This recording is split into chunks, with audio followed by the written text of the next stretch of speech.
Julio Neira, desde el año 2003 está en Málaga, al frente del importante centro que dedica la ciudad a la generación del 27. Aquellos grandes poetas que traspasan su generación han influido a todas las demás prácticamente después de ellos y todavía tienen mucho que decir, y lo dicen quizá en el sentido del presente histórico. Y estuvo en el año 95, como es sabido, al frente de la candidatura del Partido Socialista en Santander.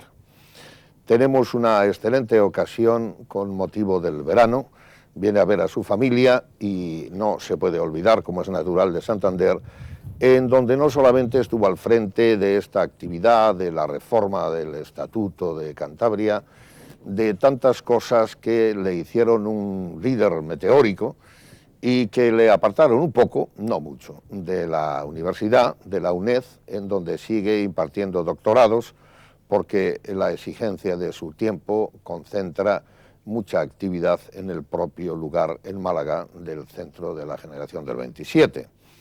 Creo que en verano, que se habla de toros, que se podría hablar de taxis, porque puede tardar 1 hora y media, esto también es periodístico, meter por los flancos alguna cosa, llegar desde el centro al Hotel Real, aunque luego compensa encontrarse con personas como Julio, reencontrarse en la terraza magnífica del Hotel Real.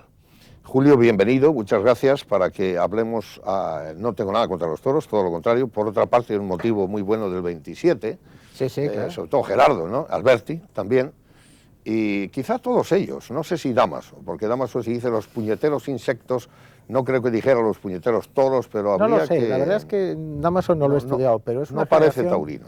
Es una generación muy taurina, que tiene por su obra, escribieron muchos poemas sobre toros. Salvador Arias, que ha reunido una antología de toda la poesía, que trae la gente del sur, aunque... de toda la poesía taurina, realmente, pues yo creo que hay poemas de casi todos ellos, ¿no? Eran muy amigos todos, además de toreros, como Ignacio Sánchez Mejías. Y hay un punto importante, aunque no te gusta hablar de toros.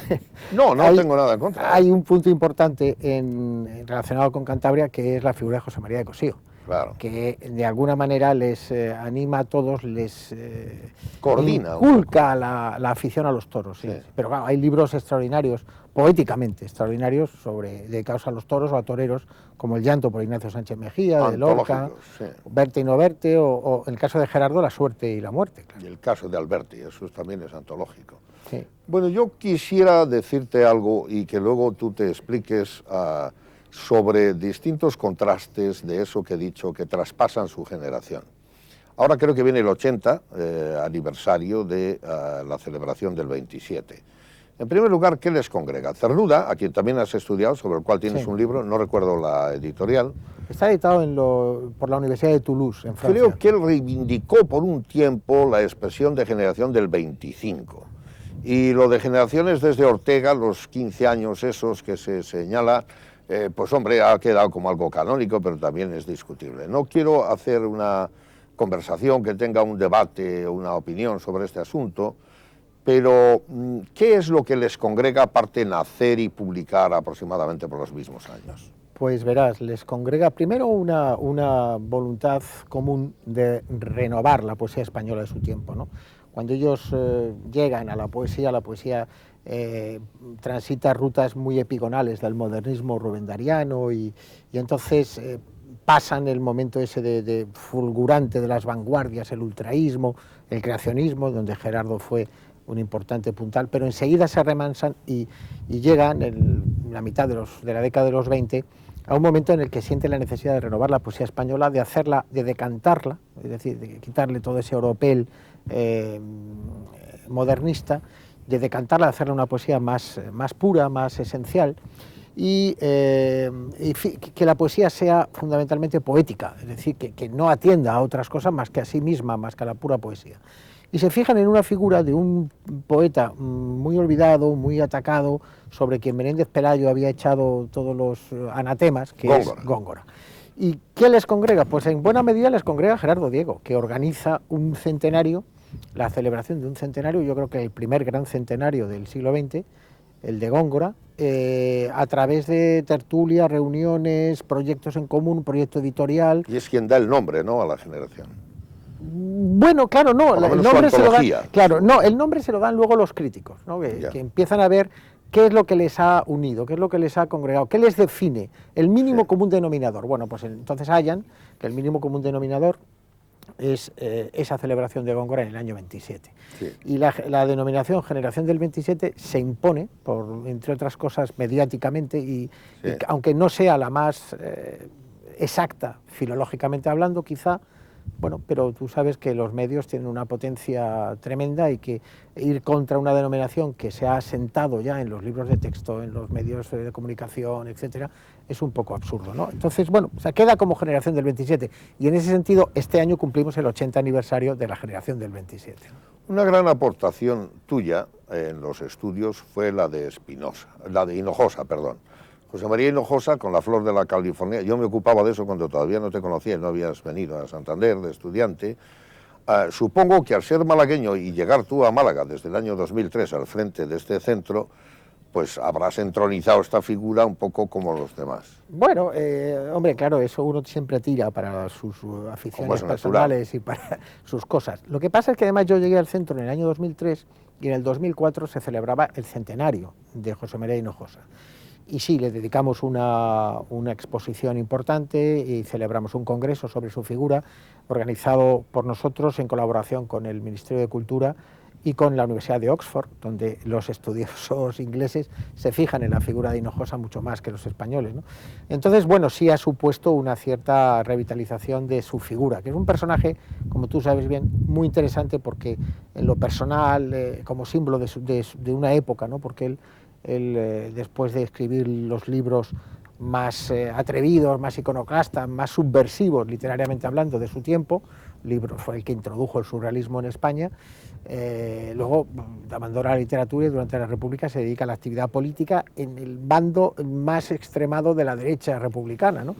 Y luego su muerte, asesinado en la Guerra Civil en agosto del 36, es también un símbolo de esas dos Españas, el de una España. Lorca, con un par de días de diferencia, fueron asesinados, uno en Málaga, otro en Granada. Entonces son muy bien ese símbolo de una generación truncada por la locura colectiva. Yo he considerado siempre que fue una gran aportación también por la restitución ideológica que ponía la figura cruentamente maltratada en la guerra, tu trabajo en ese campo.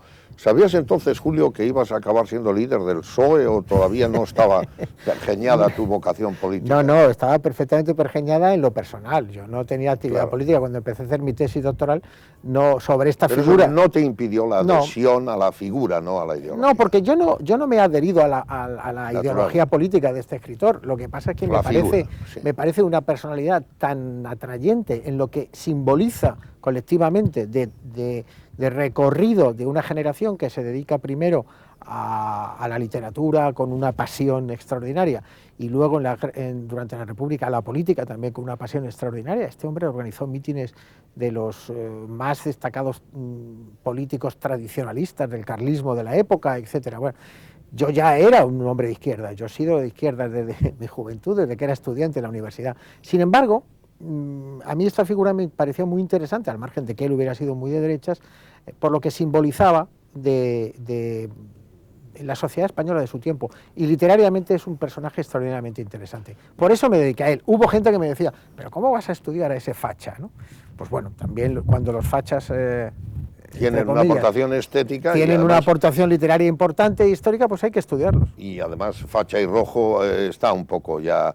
Sé que la connotación no la dices de manera despectiva, pero deben de ser un poco retiradas. No, pero a mí cuando me decían eso era en el año, ten en cuenta que yo empecé a estudiarle en el año 75, bueno, pues y en aquella época el término estaba muy vigente. Izquierda sí, pero tú eres republicano, Julio.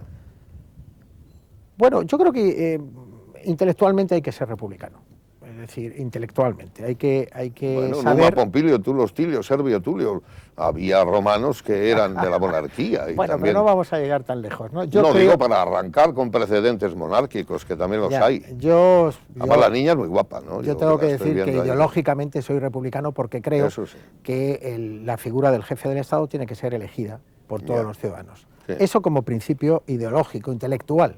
Ahora bien, yo reconozco y respeto absolutamente el papel que ha desarrollado la Casa Real, el rey en concreto en este momento, y el que está desarrollando el príncipe también en este momento, me parece irreprochable, y creo que plantear un debate, desde mi punto de vista, un debate político por una cuestión intelectual alejada de la coyuntura real del país, no sería muy razonable. Es decir, yo creo que la República es el sistema racional y lógico de gobierno de los ciudadanos, pero en el aquí y ahora, en la España de 2007... Hay muchas monarquías por Europa. Creo que tenemos una monarquía constitucional que respeta perfectamente la división de poderes y que es homologable a cualquier régimen democrático. Dices, la figura del jefe de Estado tiene que ser elegida. ¿Estuvo entonces mal que no lo fuese cuando se optó por la reforma y la izquierda española prefirió la reforma a la ruptura? Bueno, la izquierda hizo lo que era posible en aquel momento. Yo creo que un político, y en general los partidos políticos, tienen que saber gestionar la realidad. Gestionar la utopía no es de políticos realmente eficaces. Hay que gestionar la realidad, no la utopía. Y en el año 77, con la reforma del sistema y la instauración de un Estado democrático, lo que se hizo fue gestionar la realidad y entroncar con los valores republicanos, que eran la libertad, la democracia, la división de poderes, etcétera. Bueno, la OTAN vino un poco más tarde, estamos hablando del 77. También son valores de la libertad, es lo que defienden de uno u otro extremo, aunque Putin parece... Sí, pero eso también fue una gestión de la realidad. Ya. Entonces, ¿tú crees seriamente que hay la oposición de la terminología realidad-utopía es correcta? Yo creo que no se ve ninguna de las dos. La llamada realidad es algo que los filósofos siguen discutiéndola. Bueno, yo es algo que se me ha ocurrido ahora para responder. Pero siendo tú lingüista, tengo yo una teoría hay una cuestión extralingüística terminológica de la realidad frente a la utopía. Yo creo que todo el mundo nos entiende, ¿no? Cuando decimos hay que ser prácticos y sobre todo actuar con las posibilidades que da la realidad, no la utopía. Por ejemplo, cuando el Partido Comunista en el año 77 acepta, cuando el Comité Central del Partido Comunista acepta la bandera y el régimen de la República, de la monarquía constitucional, sí, y Adolfo Suárez los legaliza el Sábado Santo del 77, está gestionando la realidad. Y a mí me lo han contado esto personas que participaron muy directamente en ese Comité Central y comentaban el desgarro profundo que supuso para ellos renunciar a la República como forma de Estado y a la bandera republicana, ¿no? Pero eran conscientes, y fue una decisión tomada por unanimidad, eran conscientes de que aferrarse a un símbolo y a una ideología determinada de sistema político en la España de aquel momento no iba a conducir a lo que realmente querían, que era la recuperación de la libertad y de la democracia. Y se recuperó por una vía impensada 10 años antes, que es por la bandera en roja igualda y por el sistema de la monarquía. Yo creo que conviene que regresemos algo, que volvamos después a la política, a la literatura. Llevas 4 años al frente de este centro del 27. Sí. Antes mencionaste Oxford. Se les ha conocido como generación de profesores. Bueno, todos lo eran de Instituto Gerardo, la mayoría lo eran Salinas, lo fue después también Guillén. ¿Tú crees que eso impide que los poetas del 27 sean muy accesibles, que sean un poco minoritarios, salvo las cosas populistas de Gerardo, yo creo que no, etcétera? Primero no todos fueron profesores, porque me has citado unos cuantos, yo te puedo citar, digo todos, en efecto. Yo te puedo citar otros tantos que no lo fueron, ¿no? Lorca, pues Alberti, García Lorca, Cernuda, Antón Aguirre, Prados, ellos no lo fueron. Sí. Y luego, cada uno de ellos, hay muchos Gerardos. Lo que tú dices, hay muchos Guillenes. No, tú decías primero, creacionista, ultraísta, Larrea, no sé qué. Entonces, es verdad que Gerardo tiene una poesía más accesible, otra poesía de construcción más cerrada, más difícil. A todos ellos les pasa un poco, pero yo creo que hoy cualquier poema de Cernuda, de Alberti, de Lorca incluso... Es comprensible. Llega perfectamente, porque lo que en el año 28, 29 o 30 era una cosa hermética, una novedad difícilmente comprensible, hoy ha pasado a ser casi lugar común. Es decir, por ejemplo, la palabra surrealista. La palabra surrealista en el año 30 tenía un contenido muy técnico, muy preciso, se refería a un movimiento encabezado por André Breton que luchaba contra la lógica de la razón. Sí. Pero hoy en día la palabra surrealista es un adjetivo aplicado, que deriva de ahí, pero aplicado en el lenguaje común. todos hemos oído decir en cualquier contexto es surrealista, refiriéndose a algo extraño, paradójico, difícil de comprender, pero de la vida cotidiana. Entonces, los poemas de, por ejemplo, Poeta en Nueva York, de García Lorca, que son poemas difíciles. Sin embargo, la imaginería, las imágenes que presentan, son imágenes que ya han pasado al dominio común, ¿no? El Hudson se emborracha con aceite. Por ejemplo, y estamos viendo el desastre ecológico, ¿no? Cuando dice el Hudson se emborracha con aceite, estamos viendo que entonces suena, que en puridad lingüística suena como una anomalía lingüística, porque el río no puede emborrachar, etcétera, etcétera. Sin embargo, es una imagen perfectamente comprensible. Muy bonita, muy Walt Whitman. Muy Walt Whitman, claro, de ahí parte. Pero que hoy en día todos, que hemos visto imágenes de alcatraces o de pingüinos llenos de aceite, pues todos sabemos a lo que se está refiriendo, ¿no? Está haciendo una denuncia de la degradación de la naturaleza, de cómo la sociedad occidental, la sociedad del hombre, civilizada, está suponiendo la degradación de lo natural. ¿Tú no crees que se ha naturalizado en exceso su pertenencia a la izquierda? Yo encontré un libro muy bello, que luego no sé qué diablos, se lo he prestado a alguien, cosa que no debe hacerse nunca, en el que echa de menos, en cartas a su familia, la Virgen, es enormemente mariano, casi de iglesia en esa etapa. Bueno, es curioso, además coincide en una estancia suya en Nueva York. Yo ahora que vivo en Andalucía te puedo decir que hay una vivencia de lo religioso no religiosa, sino cultural. En toda España, también la Santina de Asturias. Seguramente, que tiene poco que ver con la creencia religiosa en realidad. Es decir, hay una, sobre todo de la Virgen, en Andalucía hay una vivencia de la Virgen, en otras partes también, pero en concreto, porque Lorca era andaluz, te lo digo. Marifé de Triana tenía muchas... Es decir, hay una vivencia de la imagen de la Virgen muy como de icono cultural, sociológicamente muy enraizado en la tradición popular, y eso no significa realmente... Por ejemplo, que sea una devoción eclesiástica. Exacto, por ejemplo, religiosa, por ejemplo. Mucha gente que va al Rocío y, sin embargo, ningún domingo más del año va a la iglesia, va a misa, ¿no? Bueno, en el caso de Lorca, volviendo al origen de tu pregunta, en el caso de Lorca, él no era religioso, practicante, en absoluto. Él, sin embargo, sus cartas están llenas de vírgenes, de los 7 dolores, con un pecho traspasado por puñales, por eso es una imagen distintas, una imagen poética del sufrimiento, y sin embargo su orientación, su adscripción ideológica a la izquierda está fuera de toda duda. Te explicaré por qué. Sobre todo en los años de la República y en los últimos años. Hay declaraciones suyas clarísimamente en la prensa, donde se manifiesta absolutamente del lado de la izquierda, el lado de los que sufren, el lado de los obreros, ideológicamente, clarísimamente situado. Y luego te daré algún dato más concreto. El manifiesto de los intelectuales y de los escritores en favor del Frente Popular en las elecciones del 36 está encabezado por Federico García Lorca. ¿Y qué quiere decir cuando dice que San Ignacio Loyola mató a un conejo? Eso está en el poema que tú citabas de Nueva York. Yo no, lo he preguntado y nadie me lo ha explicado del todo. Pues no lo sé exactamente. Ya, si no lo sabe nadie, o sea, que no te sientas nada pero mal.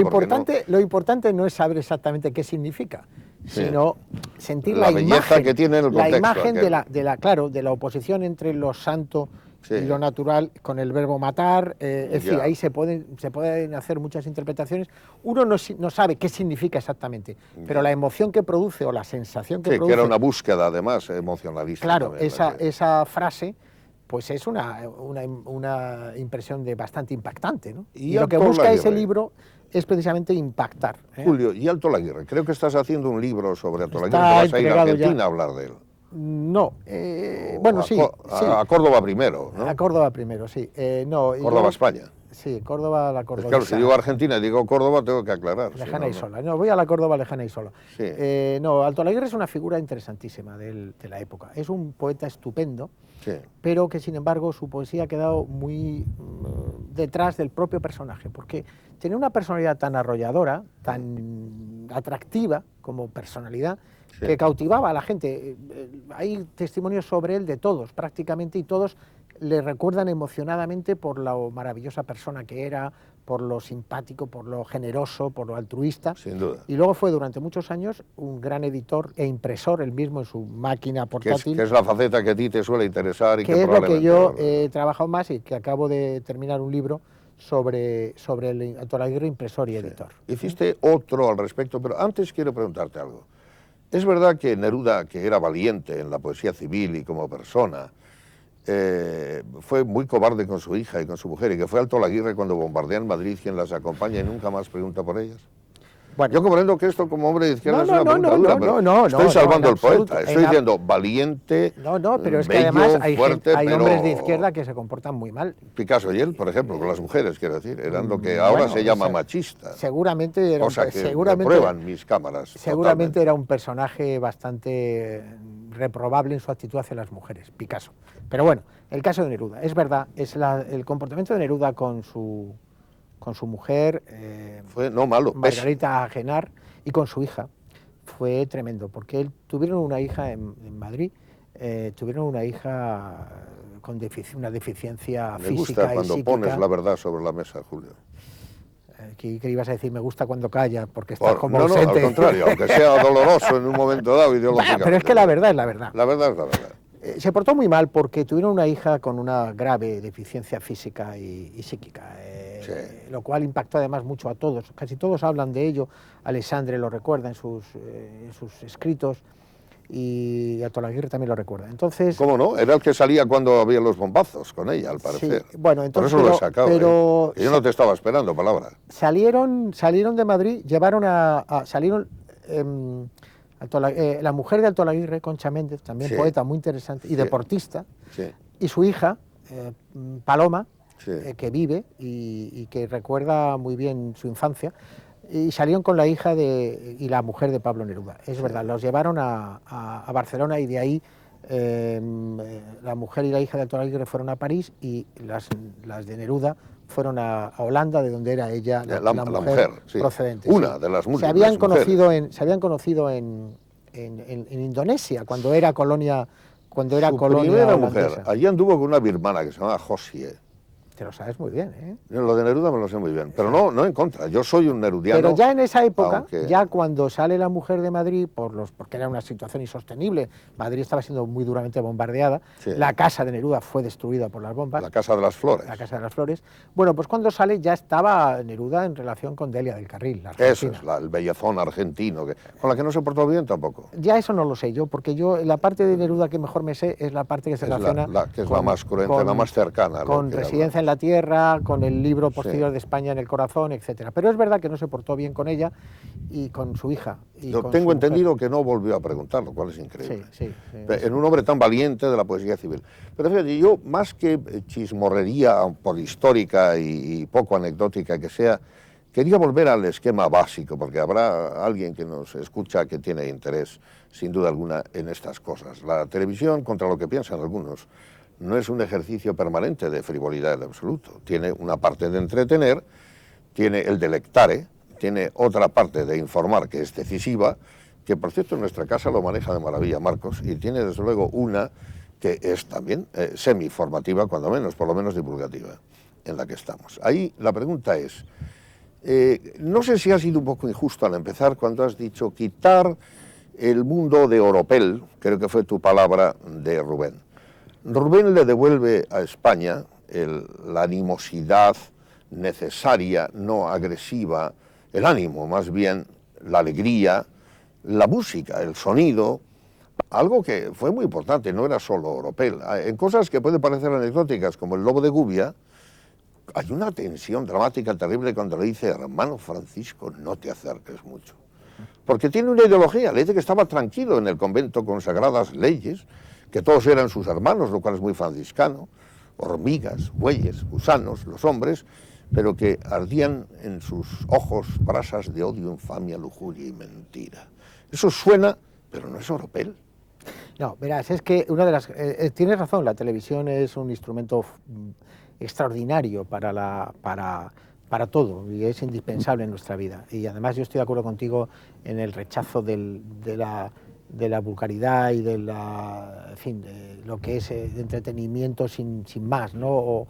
Pero tiene un problema y es la rapidez, el poco tiempo. Sí, y yo te no permite mucho profundizar. Y yo te he dado una respuesta muy esquemática, porque a lo que yo me refería, todos empiezan en Rubén. Todos los poetas del 27 conocen a Rubén maravillosamente. Hombre, ¿de qué manera? García Lorca es un... Bueno, ya era muy amigo el propio Valle Inclán, era íntimo de él. Hay por ahí unos trabajos extraordinarios. Y Juan Ramón Jiménez, claro, que empieza con él, etcétera. Pero todos conocen muy bien a Rubén. Ellos no reaccionan, o sea, no atacan a Rubén en absoluto. Lo que yo te decía es que cuando ellos empiezan, ya hacia el año, los más tempranos, hacia el año 18, claro, de Rubén han pasado 20 años, y lo que está instaurado en la poesía española de ese momento, de los años 17, 18, 19, es un posmodernismo, el modernismo epigonal, sí, donde lo que hay es no la fuerza, el vigor de Rubén, residuos, sino el darle vuelta siempre a lo mismo, y acaba siendo una cáscara vacía de contenido. Ahora entiendo lo de Oropel, estoy de acuerdo un volver, hay un manierismo, sí, hay un manierismo del modernismo. Bien, entonces pues, es todo una repetición, déjalo ahí. Y contra eso es contra lo que ellos reaccionan. Estoy de acuerdo. Ahora bien, ¿por qué, si ya había limpiado y había hecho la llamada poesía desnuda, sin que nos pongamos muy cultos, había hecho una limpieza tan extraordinaria Juan Ramón en el novecentismo, ¿por qué no siguen todos un poco juanramonianos? Bueno, también creo que tenía un carácter endiablado Juan Ramón, esa es otra eso historia. Juan Ramón es un personaje muy interesante del que ahora se están descubriendo facetas ocultas. Parece que le gustaba mucho, el amor juvenil. Sí, ahora el erotismo está de moda. Con novicias desbordados, sí, eso desbordados, sí, muy curioso, ¿no? A la vejez, viruelas. Sí. No, ellos claro que son juanramonianos. Si tú te fijas, el libro Salinas, Poesía y el libro Belleza, los dos del año 23 de Juan Ramón, y su primera antología, ellos empiezan, todos los poetas del 23 siguen en esa línea. Sí, Salinas publica su primer libro en la colección de Juan Ramón. Mira, en este momento, por ejemplo, se me ha borrado por completo el nombre de la colección, la colección Índice, ¿no? Presagios, el primer libro de Salinas está publicado por Juan Ramón. Sí. Y luego todos son juanramonianos, hombre, no son imitadores de Juan Ramón, sino no que son parten, exacto, pero parten de esa poesía depurada en la que buscan, como decía Juan Ramón, inteligencia, dame el nombre exacto de las cosas. Pues lo que ellos buscan es una poesía depurada, exenta de un artificio excesivamente decorativo, ¿no? Bien, lo que pasa es que luego ellos maduran también su propio camino estético, y partiendo de Juan Ramón llegan a otras vías. La relación con Juan Ramón no fue una relación fácil. Juan Ramón era un hombre extraordinariamente complejo, muy genio, muy genial. El propio Gerardo tiene problemas con él. Claro, todos tuvieron problemas con él, porque él se sentía tan genial. ¿Era envidioso? Te hago una pregunta muy directa. No creo que envidioso, yo creo más que... Más bien y un poco histérico. Muy soberbio. Esa palabra no vale para hombres. Muy soberbio, pero te voy a decir, sí, cómo no, va a valer, claro. Bueno, dicen que padece del útero, en ese sentido. Yo creo que no hay enfermedades... Bueno, hombre, hay enfermedades fisiológicamente solo de las mujeres. Me refiero pero el histerismo, a la etimología. Que es una enfermedad del alma, pues tú sabes que es también de hombres y de mujeres. Juan Ramón, en los libros que él tenía, que le regalaban... Es neurótico, yo creo, pero bueno. No, déjalo. No. Eso se lo preguntas al próximo psiquiatra que aparezca por esta tertulia. Juan Ramón, en su biblioteca, los libros de los poetas del 27 están todos anotados. Sí. Y las anotaciones son: esto es mío, esto me lo copia. Es terrible. Entonces, claro, él ve el mundo... Enfermizo. Sí. Claro, enfermizamente ególatra. Es decir, él ve el mundo a través suyo. Ya. Y, por ejemplo... ¿Tú conoces más gente así? Y además no siendo Juan Ramón, claro. Bueno, que siendo Juan Ramón todavía tiene un pasar. Se puede disculpar, claro, eso decía su mujer. Cuando no seas Juan Ramón, Zenobia decía eso, tengo un genio en casa. Hay algunos personajes así, pero en fin, es mejor, cuando no son Juan Ramón es mejor ni pensar en ellos. Pero te voy a poner un ejemplo, el libro de Salinas, La voz a ti de vida, que es uno de los más extraordinarios libros de poesía amorosa de Juan Ramón, le llamaba La voz a mí de vida. Representando eso, lo que le debían a él, ¿no? Él siempre tenía esa perspectiva de la deuda hacia él, ¿no? Y entonces, Julio, ¿quién le debe algo a ese otro inmenso poeta para ir a los mayores, que es Manuel Machado en el 27? Digo, Antonio, perdona. Los dos son estupendos poetas. No, me refería a Antonio porque el otro era modernista y ya habíamos pasado de eso. Sí, no, pero... Antonio Machado, ¿quién le debe algo en esa generación? En esa generación no le deben o por lo menos, ¿quién está menos alejado? Pues mira, estéticamente, en Antonio Machado hay que diferenciar su obra primera hasta los años 20 y luego la etapa de la República y de la guerra, donde él fue también muy combativamente ideológico, ¿no? Sí. Pero estéticamente le deben poco a Machado, se fijan poco en Machado, vienen más de Juan Ramón.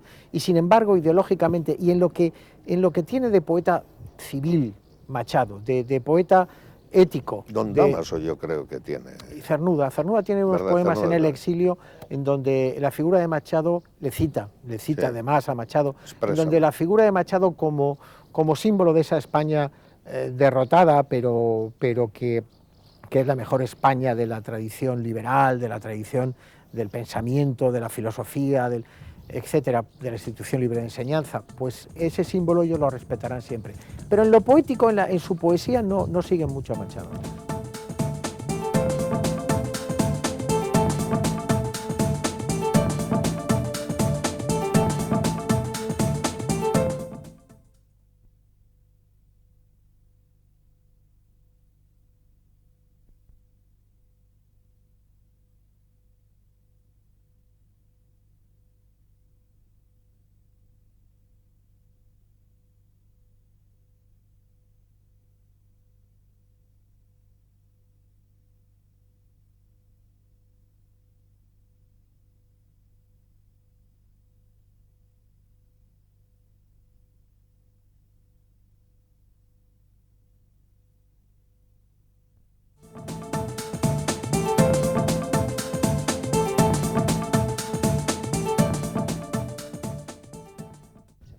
Pues vamos a hablar de los siguientes. Yo te voy a poner aquí sobre la mesa 4 nombres y a ver qué ejercicio puedes hacer breve, sintético, para que luzca de verdad la conversación. Si yo te digo poesía social, poesía de la experiencia, años 50, los Brines, los Gil de Viezma, González, Valente, etc. Sí. Hazme una connotación de la experiencia, lo social y luego quizá los novísimos, un poco para cada uno. Eso es una tesis doctoral, ¿eh? No, hombre, un poco para cada uno. Varias. Varias. La televisión, lo hacemos en orden. Vamos a ver, la poesía llamada de la poesía social, que es un poco anterior, que tenemos ejemplos como el de Pepe Hierro, el de Blas de Otero. Que algunos cuestionan, ¿verdad? Pero él mismo no se entrañaba del todo en esa poesía. Pero la poesía social es la poesía que hay dos. Damaso Alonso lo denominaba poesía arraigada y poesía desarraigada. La poesía desarraigada, que tiraba más hacia lo existencial, hacia la denuncia de la situación del hombre en la tierra, una situación que en España tiene unas connotaciones, pero que en el resto de Europa las tiene igual, porque están viviéndose una posguerra terrible después de una guerra mundial absolutamente terrorífica, ¿no? Entonces, esa poesía que denuncia la situación del hombre es la que llamamos poesía social, la situación, y que se fija no solo en el yo, sino en el nosotros. Claro. Bueno, eso está representado y además hay poemas de lo más que ahondan en la raíz del ser humano, en lo que de colectivo tiene, en lo que de ser social tiene, ¿no? Blas de Otero, a partir precisamente de Pido la paz y la palabra, Celaya, Pepe Hierro, o gente menos conocida quizá, pero de una grandísima lección ética, que es como Leopoldo de Luis, por ejemplo, etcétera. Bueno, eso que es años 40, 50, principios de los 60, luego hay una poesía en la que se vuelve más al yo, en donde la experiencia, pero no la experiencia colectiva, sino la experiencia del yo en la tierra, en el aquí y ahora, hace que se denomine poesía de la experiencia, y la que Ángel González empieza un poema muy conocido diciendo: para que yo me llame Ángel González, es decir, para estar aquí yo hoy, pasado. Y luego hay otras. Luego lo deja, porque él se aparta del Partido Comunista, va a América, en fin. Pero esto no tiene nada. Pero Ángel González quiero decir, deja el Partido Comunista. Deja el Partido Comunista a raíz de la primavera de Praga, del año 68. Él está en Praga, él vive esos acontecimientos porque él estaba en Praga en ese momento, y deja el Partido Comunista, pero no deja de hacer una poesía de la experiencia y de hablar de sí mismo, de la situación real del hombre en este momento, ¿no? En este momento aquí. El nosotros se aparta un poco en Princeton, yo creo, cuando él tiene experiencias cercanas al individualismo de Bueno, yo creo que Ángel siempre habla de sí mismo en relación con el mundo que le rodea. Tiene un poema maravilloso que seguro que te encanta, que es ese en el que vuelve a casa por las noches, a su piso vacío de Madrid, y encuentra alguna cucaracha y es un poema lleno de ironía sobre la situación personal de uno en el momento concreto, ¿no? Nos faltan los novísimos. Y luego los novísimos, que no me había olvidado de ellos, los novísimos hacen un salto sin Esos red. son los 70, ¿no? En los finales de los 60 y 70, los 66, de 68 es el libro Ars del Mar de Pere Ginferrer, ¿no? Entonces en los novísimos está gente como Guillermo Carnero, como Ginferrer, como Antonio Colinas, como Vicente Molina Foix, etc. Y estos hacen una poesía completamente diferente, mucho más ornamental, mucho más bella en cuanto a la adjetivación, y se fijan en mundos que no son el del presente, el que nos circunvala, el cotidiano.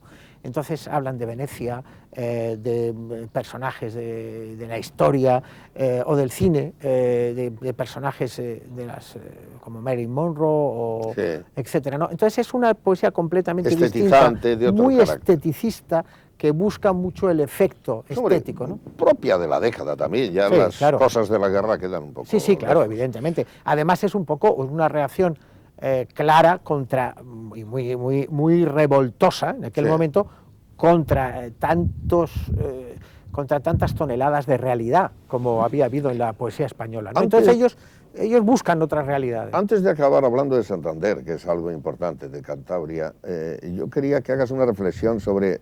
¿A ti te repugna? Porque yo creo que ahí había calidad también. A veces de manera muy despectiva se ha hablado del garcilasismo, sobre todo del neoclasicismo que revierte con motivo de después de la guerra en España, como si no hubiese habido poesía alguna. Y yo creo que lo mismo que la censura, que es un asunto que también has estudiado, es decir, el poder cantar en medio de las... yo siempre he pensado... El propio Gerardo, porque tú lo citabas, en un momento determinado ha sido el más vanguardista. El trato con Larrea, el trato con Huidobro, hay muchos Gerardos, decías tú, pero también hay un Gerardo después de la guerra. Y cantar a Numancia con un pájaro en medio de las ruinas es algo que se sale de la tabla. Pero, oye, los García Nietos, la tal... También no, estamos hablando... cuidado, palabras mayores. García Nieto es un excelente poeta. A eso me refiero. Hombre, no iba a apuntar el peor, pero No, pero ahora hablaremos de otros excelentes poetas que están en ese entorno. Pero, si te parece. Pero verás, García Nieto es un excelente poeta. Lo que pasa es que hace una poesía... En esos años, en la revista Garcilaso, Escorial, etc., se hace una poesía como... desgajada por completo de la realidad terrible que se está viviendo, una realidad de hambre, como toda posguerra, de represión, de miseria. Entonces esa poesía del amor idealizada, una poesía en la que no tiene nada que ver con la realidad, es estéticamente muy bella, técnicamente perfecta, porque García Nieto es un sonetista maravilloso, pero parece que su propia persona implicaba ver la perfección del... Yo le respeto mucho, por eso lo he mencionado, sin duda alguna. No tengo nada en contra de él. Pero eso, claro, había otra gente que estaba sufriendo la realidad, que decía, no, es que aquí de lo que hay que hablar es de cómo es posible que en esta ciudad, estar en una ciudad llena de muertos, como decía Damaso, que en los años 20 apenas había escrito poesía. Yo es al que más traté. Se hace poeta a partir del año 40, denunciando en Hijos de la Ira el exilio interior que él y en Hombre y Dios esa situación desgarrada, ¿no? Ahora, en esa posguerra, en ese momento hay otros poetas de un interés extraordinario, como Luis Rosales, que es un poeta excelente. Y ahora se reivindica, hombre, que habla del humor también. Ahora se reivindica y hay como una vuelta. Y lo reivindican algunos, como por ejemplo Luis García Montero, desde la izquierda, habiendo sido Luis Rosales un poeta, como todo el mundo sabe. Dicen que avisó a Lorca, falangista, por cierto, ¿no? No estaba en su casa. No vayas en el tren, eso se le ha atribuido algo. No lo sé, bueno, sobre lo de Lorca. Bueno, hay mira, todo el mundo estuvo en mayo del 68 en París, y todo el mundo estaba en el andén de la estación de Madrid el día que se fue Lorca. ¿Eres tú partidario de exhumar los restos o más bien como quiere la familia dejarlo como está? Yo entiendo muy bien la posición de la familia. Y yo también, ¿verdad? Te voy a explicar por qué. Hay que conocer el sitio. Además había más. En este momento aquel barranco es un lugar natural, respetado como tal, y es una especie de santuario. Común, claro. Claro, y es una fosa común, ¿no? El día que saquen de ahí los restos, lo que hay es una operación urbanística de primera magnitud. Es decir, conociendo el lugar, ya se sabe por qué se quieren sacar de ahí los restos con tanto énfasis.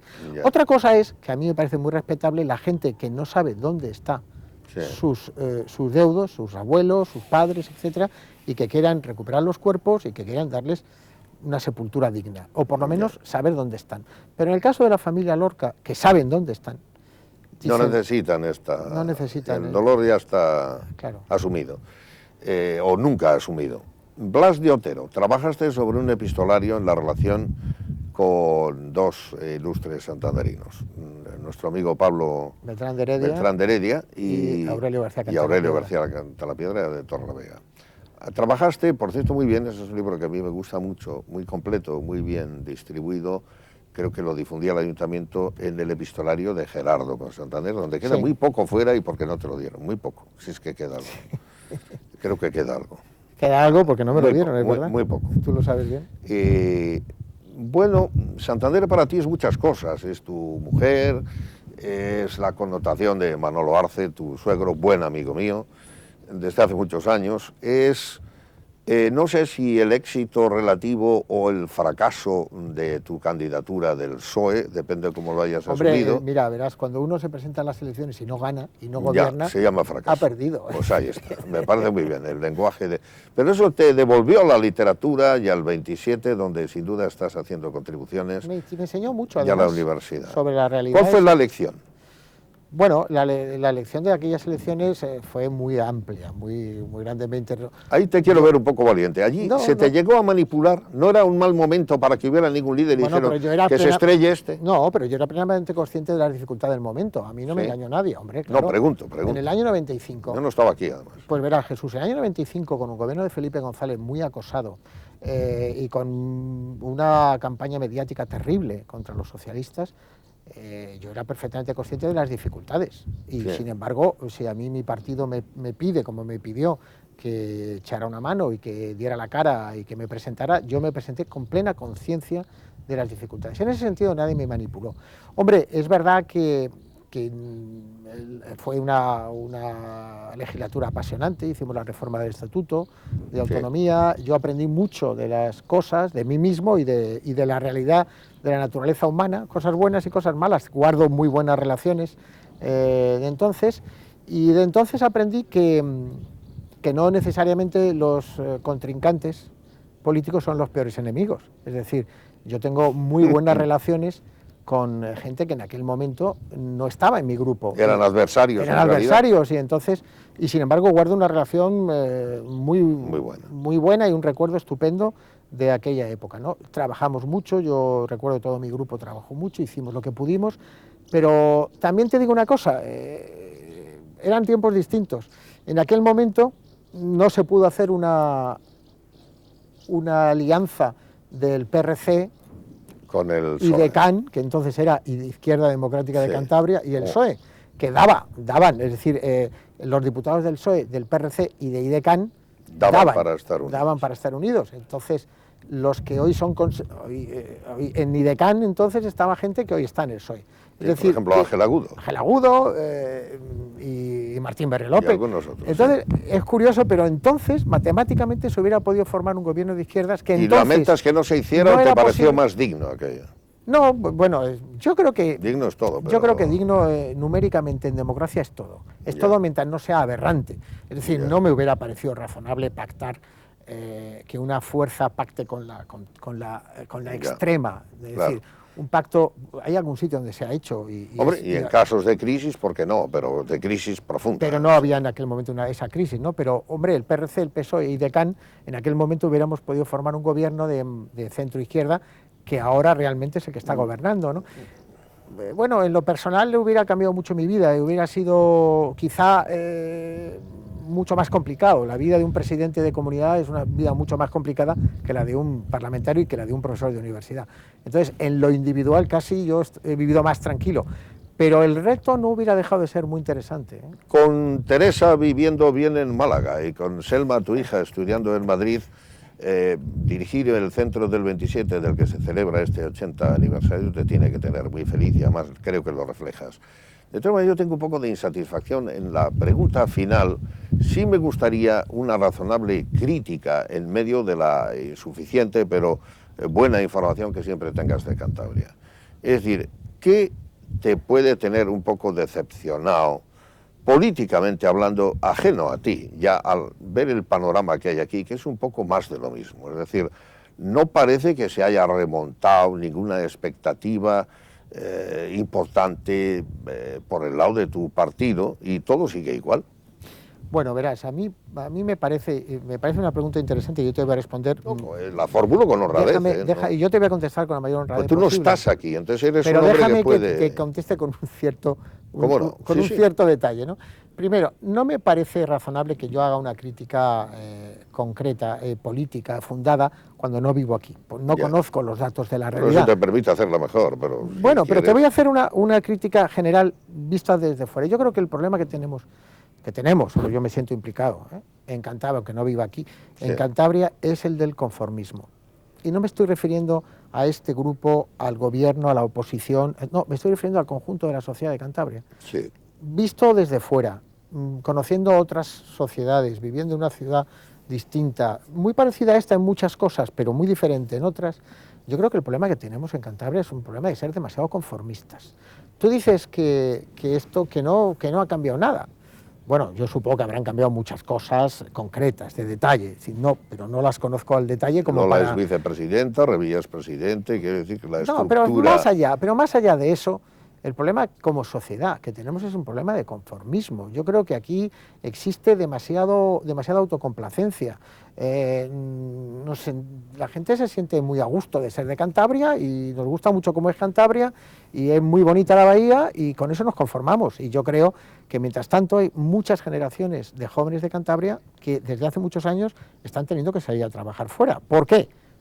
Eso basta con comentarlo con cualquier hijo de amigos tuyos que acaba la carrera. ¿Por qué? Pues porque quizá aquí está faltando un poco de inconformismo, de decir, no nos basta con lo que tenemos, hay que tirar para adelante y hay que buscar cosas nuevas.